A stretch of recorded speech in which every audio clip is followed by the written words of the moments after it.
નમસ્કાર મિત્રો, વિડીયોમાં તમારું સ્વાગત છે। હાલ મિત્રો ગુજરાતમાં હવામાન વિભાગ દ્વારા ભારેથી અતિભારે વરસાદની આગાહી કરવામાં આવી છે। દરેક જિલ્લામાં અતિભારે વરસાદની આગાહીને કારણે એલર્ટ આપવામાં આવ્યું છે। સાથે માછીમારોને પણ દરિયામાં ન જવાની સૂચના આપી દેવામાં આવી છે। ત્યારે અમરેલીમાં ભારે વરસાદ અને પવનને કારણે દરિયો તોફાની બન્યો હતો। દરિયો તોફાની બનતા જાફરાબાદની 2 નાવ ડૂબી ગઈ હતી। તેમાં 18 માછીમારો સવાર હતા, જેમાંથી 10 માછીમારોને બચાવી લેવાયા છે, જ્યારે 8 માછીમારોની શોધખોળ ચાલુ છે। ભારે વરસાદ અને ભારે પવનને કારણે હેલિકોપ્ટર પણ ફસાઈ ગયું હતું અને તેને પણ આવવામાં મુશ્કેલી પડી હતી, જે 10 માછીમારોને બચાવી લેવામાં આવ્યા છે। તેમાંથી 5 માછીમારોની હાલત નાજુક છે અને તેમને હોસ્પિટલ ખસેડવામાં આવ્યા છે।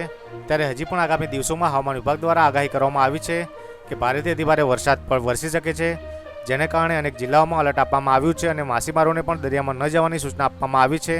તો હાલ મિત્રો, તમારા ગામ કે શહેરમાં વરસાદ પડ્યો છે કે નહીં, તમે કોમેન્ટ કરીને જણાવી શકો છો।